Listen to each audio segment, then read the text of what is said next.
Hey guys, Mom Running Kid here. How's everybody doing? Uh, Welcome back to another comic review. Still doing my comic reviews on my main channel, this channel right here. Next month, of course, they will be back on my Comic Central channel as well. But I'm here to review. Finally finished. Got really busy last week and I wasn't able to finish reading the books that came out for uh, September 14th, but I was able to finish them finally. Um, Here we go, right here. So we got a sandwich full of everything. Some DC, Marvel, and some indie. Good sandwich. So I'm here to review the books that came out for the 14th of September, and we're gonna kick it off with the indie books and end it with the DC books this time around. So let's get started, shall we? I'm trying to run through these as fast as I can, even though they've only been out for a week. I don't want to spoil too much, but let's go on to the first, and this is Power Rangers Pink. This is the third issue of the Pink Ranger miniseries. This is 3 of 6. Fletcher Thomas still continue to do a good job. Kimberly, Zach, and Trini are at the mercy of Goldar. Um, and there's a lot of reasons of why they're at the mercy of Goldar. Um, a little bit of a trust issue between somebody. Uh, Kimberly thought she could trust, but the gentleman, remember the gentleman that she met in the village, he did it for a reason, and Kimberly understands that.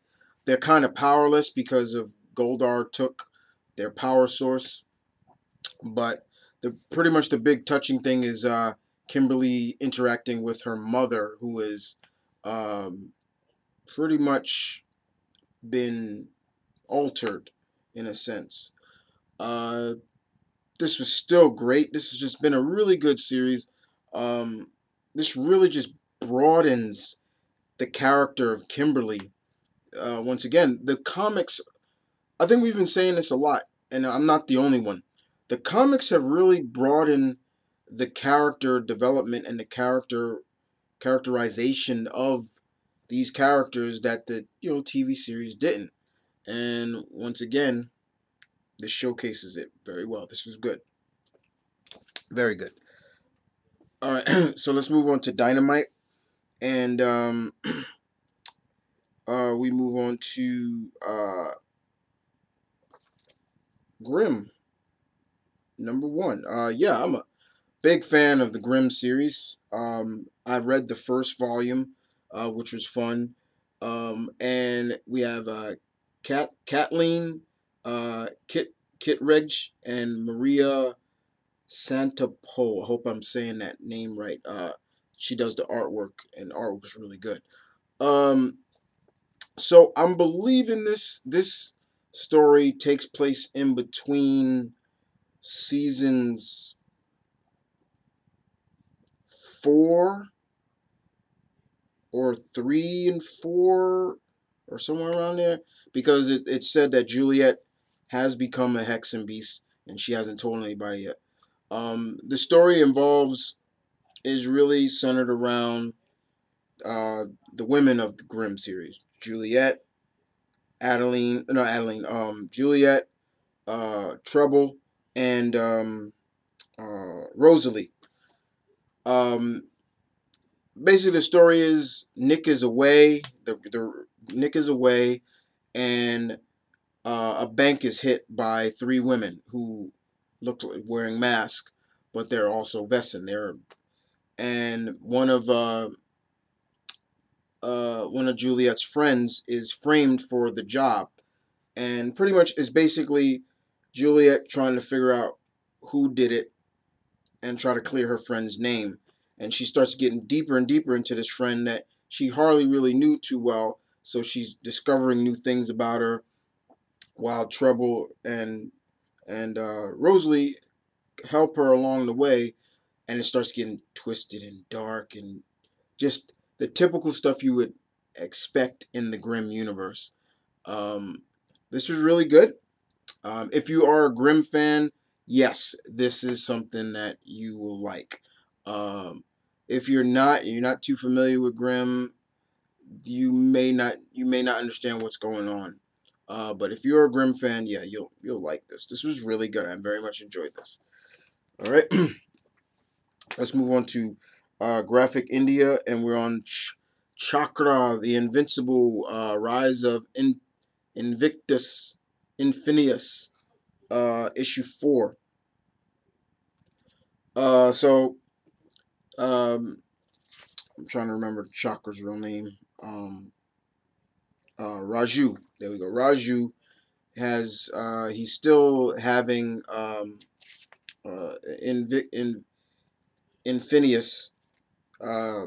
He's still adjusting to life on Earth, and then they spring into action to fight this guy, this dragon snake-like guy, and it's just typical action. You see, two superpowered children fighting a grown man who's in like this big power suit.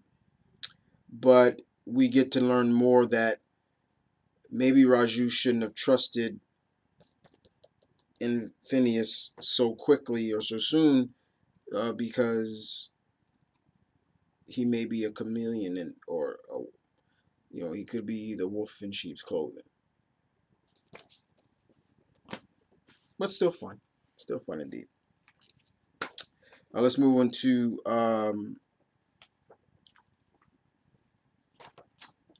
we're gonna move on to Titan Comics. Yeah, Titan Comics, right? Yeah, right. This is Titan, right? I'll make sure. Yeah, Titan Comics, and we move on to Mycroft Holmes and the Apocalypse Handbook. This is still written by NBA legend Kareem Abdul-Jabbar and Luis Guerrera and Simon Bowell. This continues to still be good.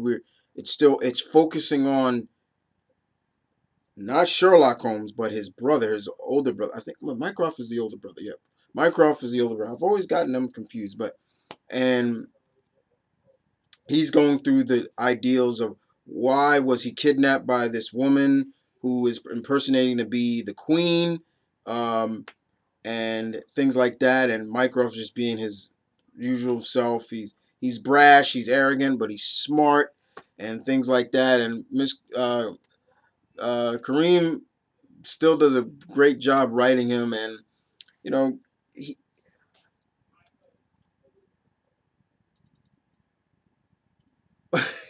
Mycroft does something in this that you're you're not supposed to do, and after helping, he kisses the queen, or who he thought he was. But we find out that the queen, that was an impersonator, an actor who plays her. But yeah, this was fun. This was still good. The artwork is really good. I very much enjoy the artwork. But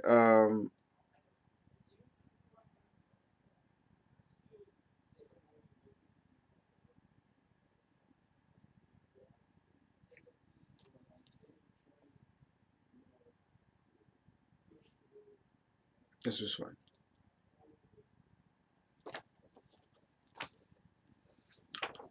All right, let's move on to the next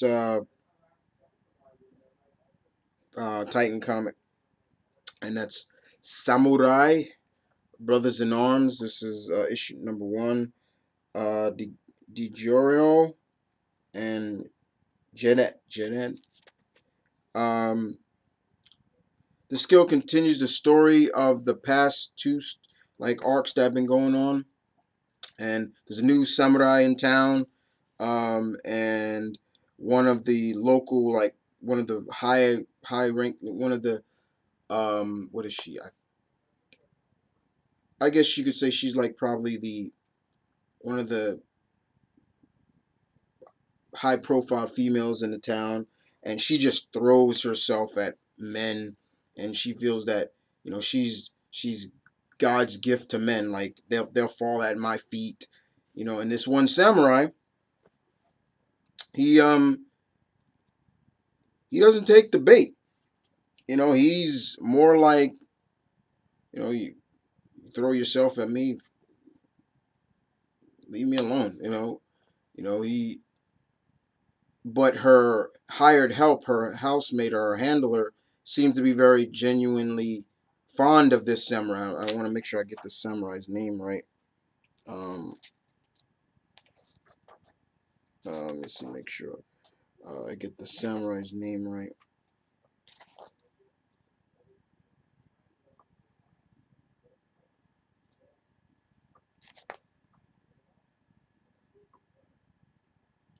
Let me see. Let me make sure. I'm trying to remember. Um,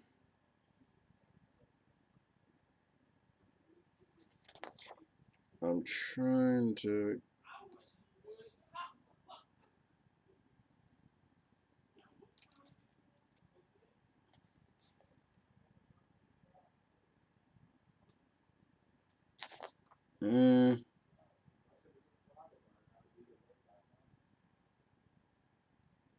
Um, man, I can't find his name. But he's really good. He teaches, but the Sayuri is the help of this high power woman.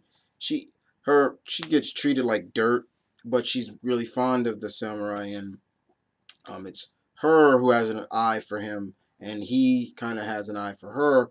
Um, but the the the madam, she pretty much throws herself at this guy. I'm talking about, showing the goodies and everything. This is a mature book, guys. This is not for kids to be reading. It's very mature. But I'm a big samurai narc. I love, when they showcase, the feudal era and things like that, and the Tokugawa of Japan and things like that. So, but it was really good. This was fun. The artwork was really good. Like I said, there are 4 volumes of this story, and they do come in trade, so you can pick them up. But this was fun. This was good. All right. So we move on to Valiant, and Jodie Holster continues to do a good job with this series, and Perry Perez's artwork, and we're talking about Faith #3. Basically, this is basically Faith, pretty much with a friend, going to a Comic Con. They go to a con together, and she's telling us as the reader when she went to her first con what are the do's and do's not. I love the fact that I want to make sure I get all the writers um, in this. Okay, um, you got, of course, you got Jody Perez, the creators and the writer in this in the panel, but you can't really see it, but look who's in Fate. Okay, we got Andrew Dollhouse. We got Gail Simone, Auntie Gail's in this. We got Miss Kelly D, Kelly Sue's right here. We got Jeff Lemire. They're walking through the artist alley, and Ryan Stegman. All those are here. This was fun. Uh, but a crime does go down, which needs her to Faith gets involved, which is really interesting and fun. This was just a fun issue, and it just reading this just really got me just geared up more because I'm going to New York Comic Con, so it's just like, yeah, this is just fun. That's all it was. Nothing. It wasn't to be taken really serious.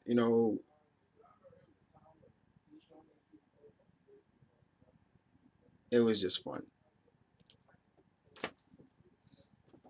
All right, so let's move on to let's move to the Marvel books, and we move on to A Force, number 9, Thomas. Uh, Basically, this is Carol and the rest of the game have confronted um uh want to make sure that Nico, because once again Ulysses describes that, saw in the vision that Nico is going to kill the woman. Yeah, of course, once again. So the team, they find her because she had kind of left the team after what was going down. And Carol's talking to Neo like, "Come on, let's talk about this." She's helping Eliza Bloodstone, who is the famous, was like a famous monster hunter. She cusses like a sailor too, um, and it's funny because when I listen to her, I hear a British accent because she's British, but she cusses like a sailor, and I'm trying to just think of somebody, who's British that cusses like a sailor. But it was really funny. And I love how they joke on that, they harp on that. But the basis is, does Ulysses' vision does come true? Kinda. Because I don't want to spoil it. But this was good. I love the conversation between Medusa and Dazzler. I thought that was really good. Um, so yeah. All right. So let's move on to uh, all new X-Men number, what is this? Number 13, Hopeless Bagley. Um, this issue was just basically finding Iceman a date or a guy, a man. Uh, that's pretty much it. Evan and Heidi, they go to a club. They're supposed to be Bobby's wingman, and he talks about, he's hitting on guys there, and and one guy he thinks is really, and then all of a sudden he ices up and freaks the guy out, things like that. Until he finds somebody, then something happens in the club that endows them to get into action. Unfortunately, they are helped by the Inhumans, um, and a young man who happens to be Inhuman himself. And uh, Bobby falls in love with a Inhuman boy. Um, that actually gives him them digits. So that's pretty much what this was. It was just what it was. Black Panther number 6. Oh my God, this is just good shit. Mm. Oh my God.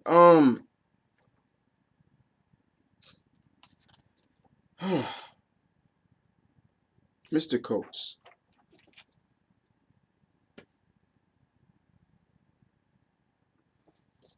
hell of a job you are doing so far. We are 6 issues in of this series, and you are doing a hell of a job with Black Panther. Um, I don't want to ruin too much. I don't want to ruin too much of this book. What I will tell you is, T'Challa supposedly has a plan. Of course, he has a plan. We get to see more of Shuri in I guess, the astral plane, or however you want to call it. Um, and it's getting intense. The ending,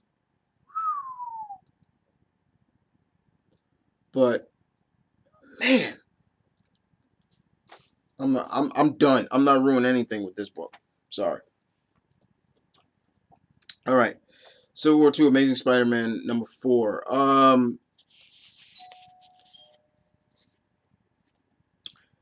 Christos Gage. I thought this was really good. I tweeted Christos Gage and said, why don't you just give the reins to Gage for Spider-Man because he does such a great job in this. This continues where that last issue left off with Clash just being a big baby in a sense. In this issue alone, we see Peter being an adult. Clash is trying to do everything he can to him, and Peter never throws a punch back at him. Never. He still believes in Clash as a person. He's like, look, I want to help, do this, look. But Clash is like, he's just gone back to his ways. And Peter is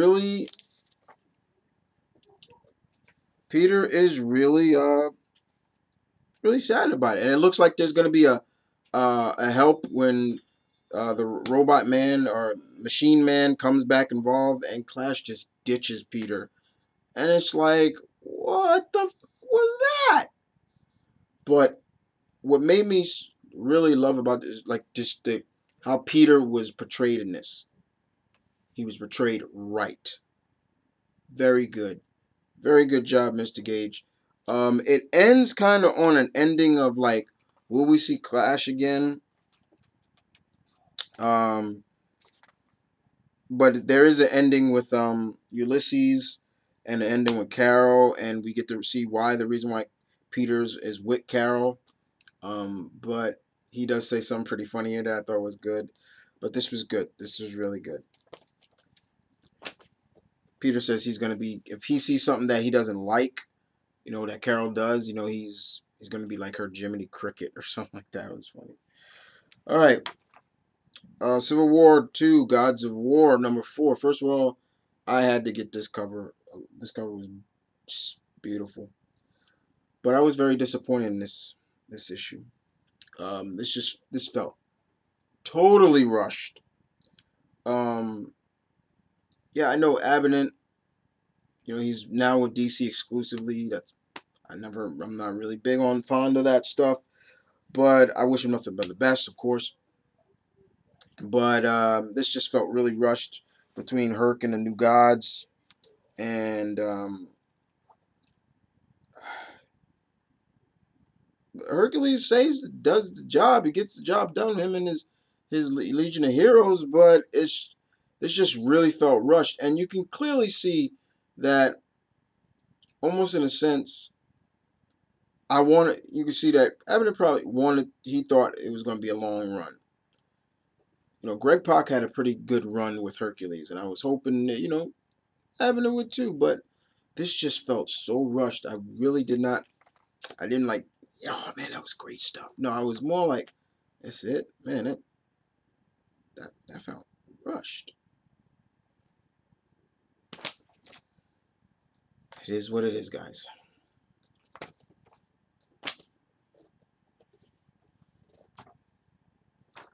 Scarlet Witch, number 10. First of all, I love the cover. You got Scarlet Witch's name in Japanese, which is great. Yes, before Wanda takes a trip back to her homeland, she took a detour and headed to the Far East, and headed to the Far Eastern island from land, Japan, because a powerful warlock was killed. And I love how it's written. Once again, Robinson writes it so well. And you read how Wanda talks, she's saying like, I never met this guy, but I felt his death. And basically, this is pretty much a mystery, which Wanda doesn't like, but she does her best to solve this mystery. This felt more like a superhero version of Clue or Who Done It. Jimmy Custer with the butler and stuff like that. No, but well, kind of yeah, because she starts questioning people who knew this warlock, who is kind of like the equivalent of Doctor Strange for Japan. He was a warlock and he did good, he helped and things like that. He wasn't a bad warlock. He called himself the Aoki Master, or what was it? Aoki. What was it called again?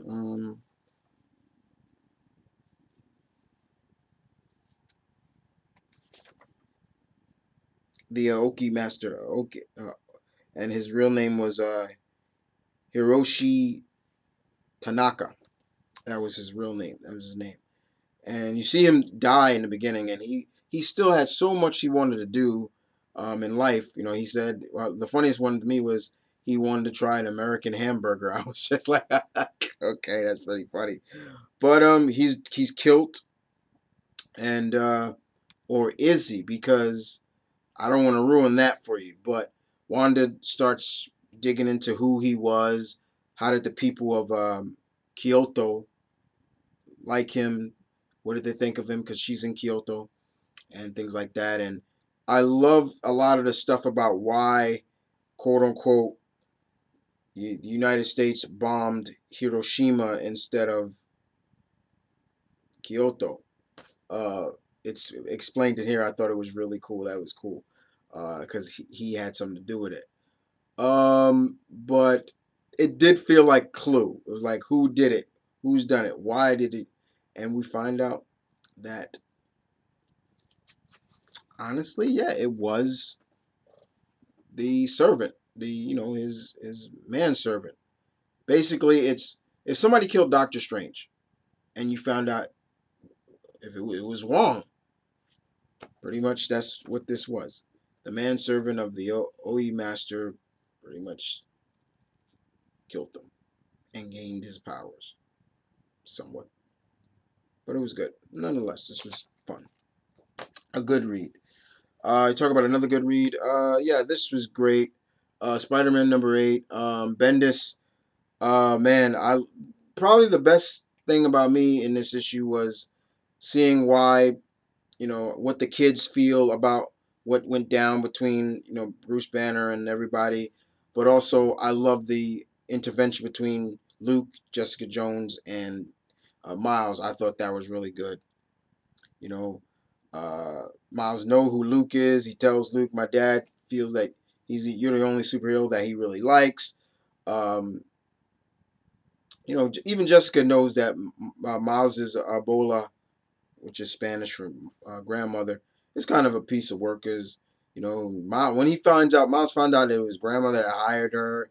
He throws a gasket. Uh, he throws a gasket, and he's got every right to. But Jessica does give him some advice. They do, which was really good. But it is a lot between what goes down. How does Miles feel about what happened with Bruce Banner? This was good. Um, Spider-Man 2099 #15. Oh my God, Mr. David.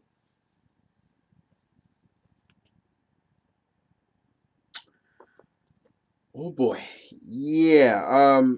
So we got hit with a cliffhanger at the issue 14. We find out who's working for this new government. It's an older version. I gave you a hint. I said a certain pack, power pack. Yeah, the kid heroes. They're all grown up here in this world, and that was good. Uh, Miguel is still trying to find Captain America. Captain America is trying to find her husband. She finds her husband, but it's almost like he doesn't know her or believes she's dead. Things like that. A lot of twists and turns. The heroes and are still trying to stay one step ahead in the game for their survival. And we get to see at the end who the leader, I guess you could say, of Alchemax is. We do get to see Nick Fury in this, and she doesn't like the fact that they have to go after the heroes and everything like that. And even the Power Pack, they feel that it's wrong too, but they got orders. Lightspeed, she's like, we got orders, we got to do it. But that ending, man,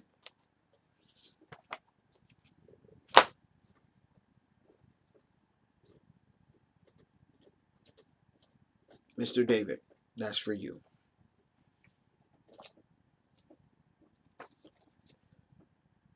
Uncanny Avengers number 14, Dugan Stegman.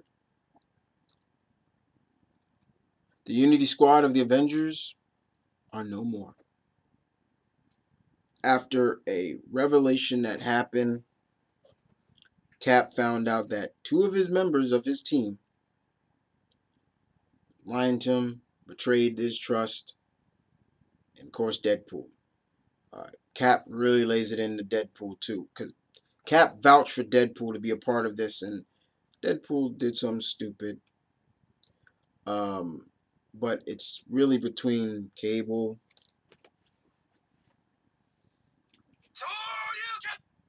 Sorry, that's my phone. Cable.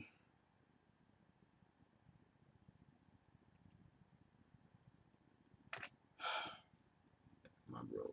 And my sweet Rogue. Rogue and Cable have formed an alliance because they want to stop the whole Terrigen, but they formed an alliance with somebody I didn't spoil last time I reviewed it, and I'm not going to spoil. What I will tell you is he was the former Black King of a certain club. Think about that.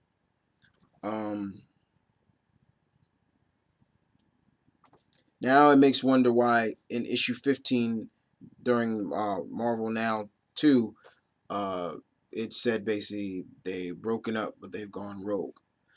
But then this, not just that, but the shit that goes down between Brother Voodoo is what? I saw that, I'm like, what?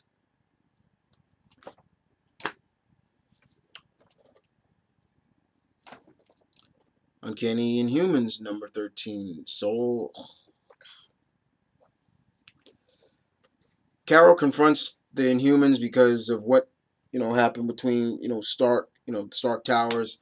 There were people in that building, and they want answers. And Carol wants answers. She want to know did Medusa give the order to take down the building with all these innocent people in there? There's a confrontation between them. But Medusa swears that she had nothing to do with it, especially because they captured they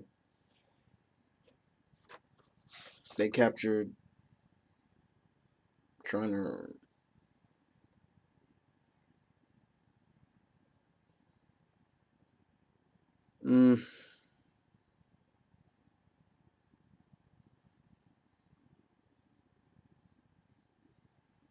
trying to remember who they captured.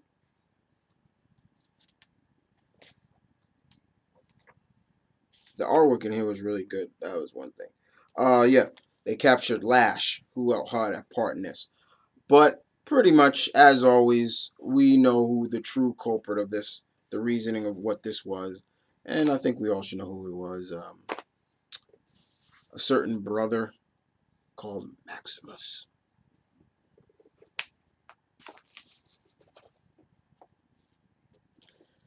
I'll be right back, guys.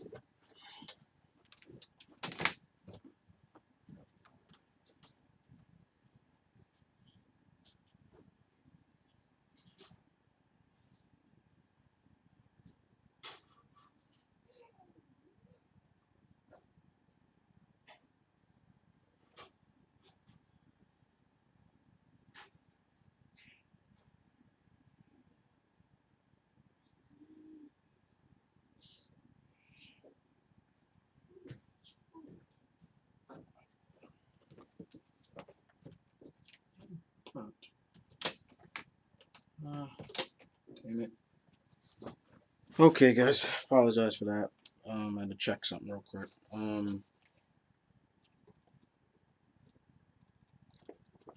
DC time. Action Comics number 6963. This is part 1 of Superman meets Clark Kent. And yeah, this is all about Clark Kent mostly. Or the Clark Kent that is now posing as Clark Kent. now that Luthor owns the Daily Bugle and things like that, you know, everybody wants to know, how are you here, Clark Kent? We saw Superman die, and everybody knew that your secret was out. Secret was out. But this is good storytelling by Dan Jurgens, of course. But you see, just it's just him doing his job, but people still question it. There are people.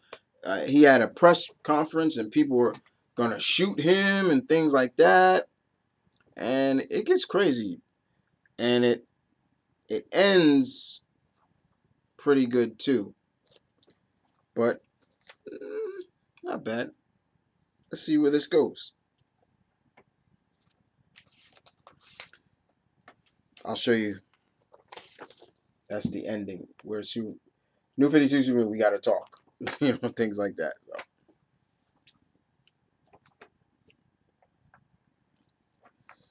All right, Batgirl and the Birds of Prey, #2. My bro Blue Goblins has dropped this book. He says nobody will be able to do the Birds of Prey like Gail Simone. I will kind of fairly have to agree with him. However, I stick with it. I'm going to stick with this for our behalf, so he can know what's going on if he wants to know. So in this, the team is still on leads of trying to figure out Oracle, then this new Oracle, things like that. There's a confrontation between Batman and Batgirl, and yeah, he's basically offering to help her, and she's like, "I can do this. We got this. I don't need you." Even Gordon, her father, is concerned about it. And it's just pretty much a one and done issue like that. Nothing really too big, in a sense. But there's some explosions and some good, I guess you could say, storytelling. But the Bensons do a good job, in my opinion.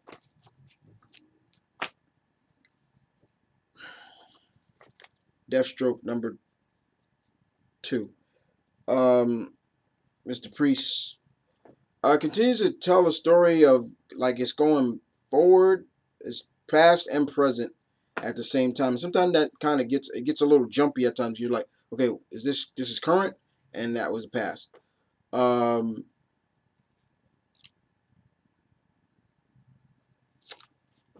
Should I ruin this or should I not? I don't want to ruin it, but basically, uh, Deathstroke is still trying to get down to the bottom of, who's trying to kill somebody from his past, and it starts getting really, really interesting, especially when they find out who may be involved. I'm not gonna ruin that.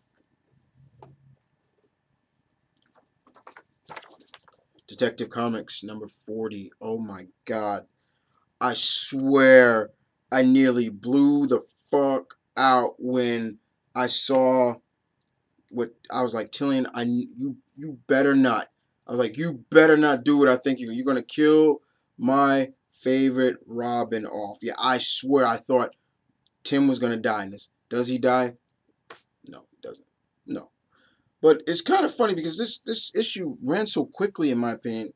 I thought they really was gonna keep this storytelling going between, the team dealing with Batwoman's, father for a while, but it seemed like they want to wrap this up real quick, and it ends on a very sad note. Like I said, the team has to reel from what they believe is a loss. Little do they know that Tim is not dead. He's just been he's off the grid, and who are his captors? We don't know. That's where the mystery comes in. But it was good. This was good. All right. Sorry about that too.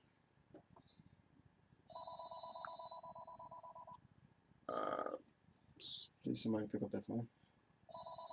Somebody, are you serious? Thank you. Somebody pick up the phone. Sorry about that. Flash number 6. Call him Death. Call him Godspeed. Mr. Williamson, I'm disappointed with this issue. I gotta be honest with you, I am. Are you really serious about that? Really? I had literally took him off the checklist of the possibilities of who Godspeed was. Y'all went too safe with that. Godspeed is revealed in this issue. We know who Godspeed is now. And I was just like, I just don't get it. Why? Barry is really distraught after what happened in the last issue. He is completely lost. And when he finds out who Godspeed is, and it just gets even worse. But who it is, I was just like, really? I'm like, come on. I'm like, that was too safe. Really? I had checked this guy off my list. I wasn't surprised. After a while, when it was revealed, I looked at that like, really? I wasn't like, oh shit, no, whoa, I didn't see that coming. I'm just like, really? Why? Sorry. This disappointed me. But this did not. Green Lanterns number 6. Woo! A ride. The partnership of Boz and Cruz, their first, do they suffer their first defeat or do they come out the victors? I'm not going to ruin that, but we do get to see Cruz step up big time, and she steps up so big that she does something that she couldn't do for a while in the first 5 issues. If you've been reading, you know what I'm talking about. And it was beautiful. However, it's kind of a lackluster victory because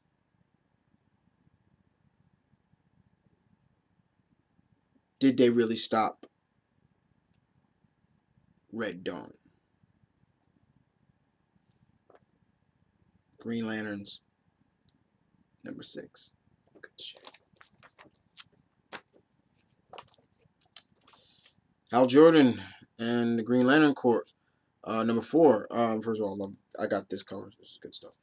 But basically, Venditti and Van Schreiber do a good job with this.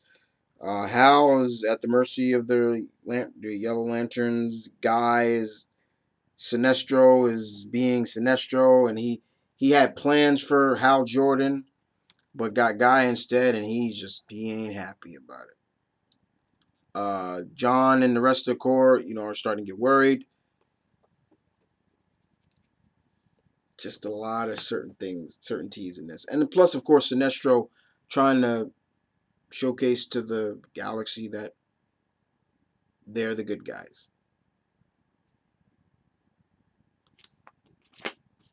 Good stuff.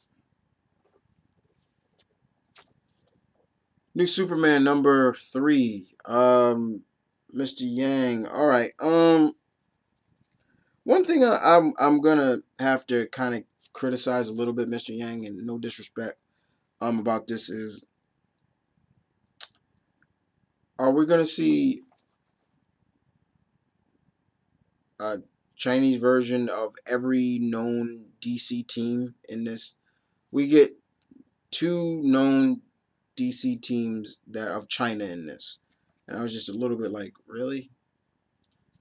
But Keenan basically has went on live TV and told everybody who he is, his identity. That's a big no-no, and Dr. Omen makes him pay for that. Does she? Even Keenan's dad sees it. Everybody's seeing it all around the world. We get to see everybody, including the Justice League, and they're just like, "What is this?" Um, Thank you, Mr. Yang, for putting August General and Iron, the leader of the Great Ten. Thank you. Like I said, I was like, if this is going to be all China, it's going to take. Where's the first real all China established team? And the trio, the Trinity of this book, the Batman of China, the Wonder Woman of China, and Superman of China, they go off the grid and help and stop a threat in the process. Even though Keenan is kind of low on power because uh, of some things that Dr. Omen did, but this was okay. And those two teams were, one was the Justice League of China, the other one are a certain group of freedom fighter.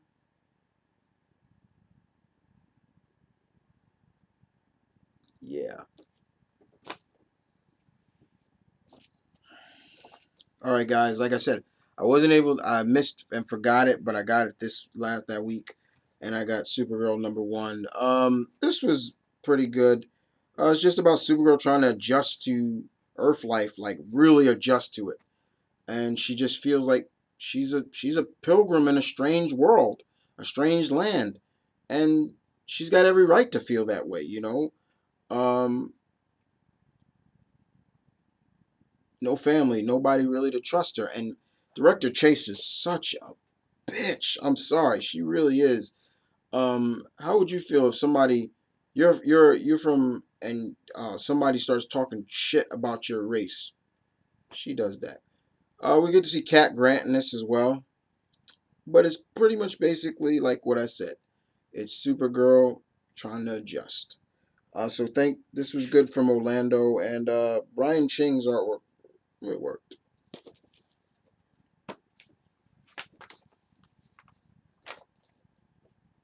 Superwoman #2. Mr. Jimenez, PJ, Mr. PJ. Yeah, that's what I'm gonna call him. Oh my God, good. It was great to see. It's great to see Steel, and I I believe it's implied in here that Steel and Lana are married. John Henry Irons and Lana are married. Because Lana calls Natasha Irons, Steele's niece. Like, yeah, that's my niece. Um,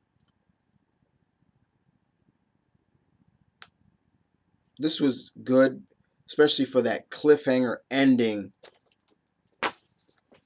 Peter David is contagious. Wonder Woman #6. I said Wonder Woman. Roca and Nicola Scott. Oh my God. So this is the story arc. Wonder Woman year 1, and Wonder Woman, she's like another stranger in a new world. She doesn't know the language. She's speaking an ancient tongue that, and I'm like, does she not understand English at one point? And people are trying to speak to her, and it's almost like Steve is like, yeah, I'm your friend. I had to really kind of step back a little bit. And I was like, Diana, why is Diana talking almost like an uneducated, like almost like Tarzan in a sense? But they run them tests on her, try to figure out who she is. Etta is really cool in this. Steve goes to visit some of the people the men that he lost, their families and things like that. And even though he can't, they bring in an expert who may know, and that is one Barbara Minerva. And it goes from there. Uh, and now, I guess you could say they're starting to believe her because now, since Barbara is there to translate what Wonder Woman's saying, she starts telling her who she is and everything like that, and they're kind of skeptical, like, this is crazy, no way, especially after, they're like, but there's an alien flying around Metropolis, and he's like, yeah, she's like, yeah, aliens is more technology, but we're talking supernatural gods. And I love it. And all this time, throughout this whole issue, Diana's in a cage. Yeah, she's in a jail cell. Well done, Mr. Roca. All right, guys. So I hope you guys enjoyed that. Caught up now. Uh, and I'll see you guys next time with the last review on my main channel next week. Or no, no, it's not the last one. I got one more week left before my reviews go back to its regular channel. But other than that, you guys tell me what you thought about these books. If you read any of these, tell me, give me your input, everything like that. And other than that, this is Mom Burning Kid. Peace, one love, stay tuned, keep it real. As always, I'll bid you adieu. Later, guys.